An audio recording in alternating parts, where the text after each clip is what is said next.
Halo sobat sekalian, selamat datang di channel ini. Sebelumnya di hari Minggu tanggal 19 Juni yang lalu, kita sudah mendapatkan trailer My Hero Academia season ke-6. Yang tentu di trailer tersebut sudah sedikit menunjukkan beberapa scene penting yang akan berlangsung di season ke-6 nanti. Nah, sebelumnya juga kita sudah breakdown trailernya, dan dari sekian banyak komentar, ada yang menanyakan perihal sampai mana arc season 6 ini akan berlangsung. So, untuk mempersiapkan season 6 nantinya, maka di konten kali ini akan kita bahas seluruh arc yang akan masuk di My Hero Academia season ke-6. Dan tentu saja, konten ini mengandung full spoiler brutal. Tapi sebelum lanjut, subscribe channel ini biar admin makin semangat buat kontennya. Dan mari kita mulai. Oh ya, sebelum masuk ke beberapa segmen nanti, kita perlu ketahui terlebih dahulu bahwa sebelum masuk ke arc yang ada di season ke-6, kita akan berhadapan dengan beberapa arc penting yang membentuk dasar dari season 6, yakni arc Endeavor Agency dan arc Meta Liberation Army, yang mana kedua arc ini adalah arc yang memiliki output atau pengaruh besar terhadap season 6 nantinya. Oh ya, dan juga jangan lupa bahwa movie ketiga My Hero Academia alurnya terjadi sebelum atau sekitar 3-2 bulan sebelum season 6 dimulai. Arc Paranormal Liberation. Arc Paranormal Liberation adalah arc pertama yang akan diadaptasi pada season ke-6 nanti, yang mana arc ini mengambil kurang lebih dari chapter 253 sampai chapter 306. Cukup panjang sebenarnya arc ini. Nah, maka dari itu sebenarnya di season kelima sudah sedikit memasukkan arc Paranormal Liberation di beberapa episode, meskipun hanya mengambil kurang lebih 5-6 chapter. Nah, arc Paranormal Liberation secara garis besar akan menceritakan bagaimana perang yang sedang berlangsung antara kubu Hero dan kubu Paranormal Liberation yang menjadi villain di alur kisah My Hero Academia season ke-6. Diawali dengan Hawks yang mengetahui rencana Paranormal Liberation untuk menguasai Jepang, kemudian deklarasi perang akhirnya terjadi secara tiba-tiba dan pecahlah perang antara Hero versus Paranormal Liberation. Di arc ini masing-masing kubu memiliki amunisi. Di sini, masing-masing kubu memiliki amunisi yang sama-sama kuatnya. Di sisi Hero, mereka menggerakkan semua pahlawan yang ada di negara Jepang untuk menghadapi Paranormal Liberation, baik itu pahlawan profesional, lalu pahlawan sedikit, dan juga siswa SMA yang masuk ke jurusan pahlawan, terkhusus yang sudah mendapatkan lisensi pahlawan sementara yang sudah didapatkan di season 3 yang lalu. Dan di sisi Paranormal Liberation, mereka sama kuatnya karena memiliki personil yang beranggotakan 110.000 lebih anggota yang tersebar di seluruh negara Jepang. Jadi ini bakal sama-sama kuat coy. Pada arc ini juga kita akan mendapatkan banyak sekali rahasia yang selama ini dipertanyakan dan akhirnya terbongkar. Seperti mengapa Twice begitu diawasi oleh pihak Hero, lalu Dabi dan Mr. Compress yang membongkar jati dirinya, kemudian ada quirk baru yang akan muncul kepada Deku dan akan mengungkap mengapa Deku begitu spesial. Tidak lupa pula di arc ini akan menjadi arc dengan nuansa yang cukup kelam, sebab akan banyak sekali hero yang tewas di arc ini. Kemudian Endeavor dibuat kena mental, dan pertarungan antara Deku versus Shigaraki Tomura yang akan epic parah. Jadi di season 6 ini akan epic parah cuy, sayang sekali kalau kalian lewatkan. Oh ya, akhir dari arc ini ditandai dengan kekalahan di kedua belah pihak, yakni Hero dan Paranormal Liberation. Kemudian Deku yang keluar dari sekolah UA dan menjadi seorang vigilante, serta akan membuka saga baru yang akan menjadi akhir saga dari kisah My Hero Academia. Arc Tartarus Escape.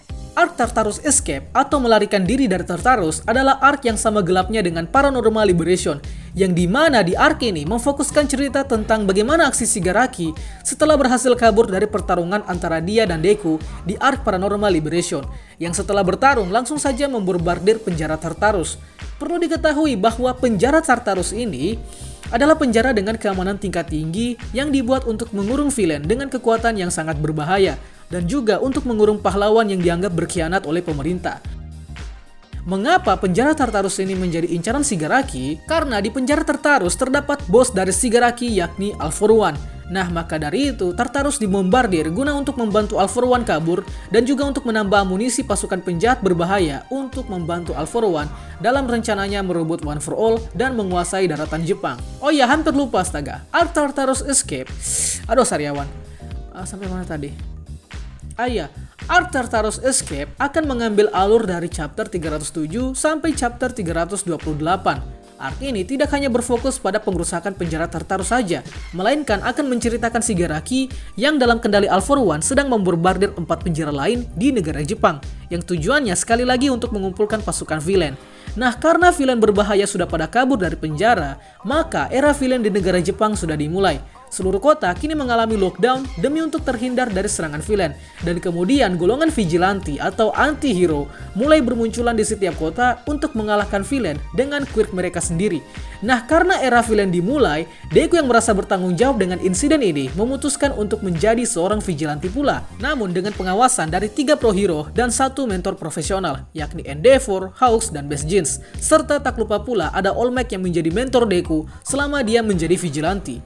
Tapi bukan berarti hanya menjadi vigilante saja. Deku juga mengemban ambisi untuk mencari jejak All For One sampai dia dapat. Namun hanya sedikit informasi yang Deku dapatkan perihal All For One. Di sini Deku bisa dibilang cukup naif karena berpikir bahwa dia bisa mengatasi All For One dengan sendirian tanpa bantuan dari berbagai pihak. Bahkan di arc ini, Deku juga akan berkonflik dengan All Might serta teman-teman sekelasnya yang ada di UA. Dalam perjalanannya mengendus jejak All For One di arc Tartarus Escape ini, Deku juga dihadapkan dengan beberapa villain yang kabur dari Tartarus, yakni salah satunya adalah Muskular, yang dulu di season ketiga atau season 2 kah? Lupa pokoknya. Deku akan berhadapan untuk kedua kalinya dengan Muskular.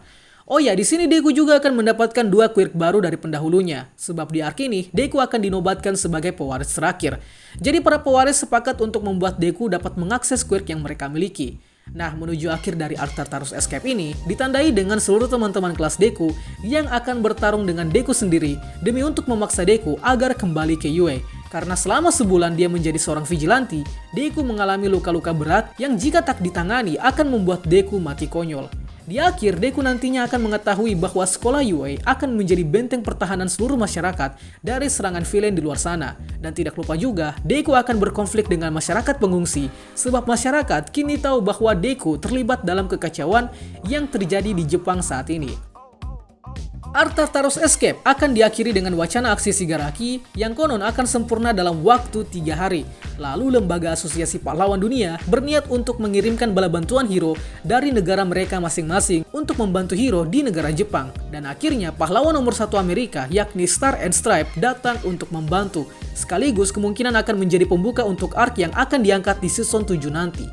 So, kurang lebih akan ada 2 arc dan ada 76 chapter yang akan diadaptasi di season 6 nanti. Yakni di court pertama adalah arc Paranormal Liberation dan di court kedua adalah arc Tartarus Escape. Oh ya, channel ini juga memulai pembahasan review manganya, itu dimulai dari arc Paranormal Liberation. Jadi kalau teman-teman sudah penasaran duluan, kalian bisa maraton nonton review chapter My Hero Academia di channel ini. Buset, promosi gak tuh? Ya, saya minta maaf kalau misalnya omongan saya kurang jelas pada kesempatan kali ini karena saya juga lagi sariawan, jadi maaf kalau misalnya omongannya tuh kayak rada-rada gak jelas gitu. Maaf. So, itulah pembahasan kita pada kali ini. Sanggap apabila ada yang kurang, request juga di kolom komentar untuk pembahasan selanjutnya. Dan akhir kata, see you next time.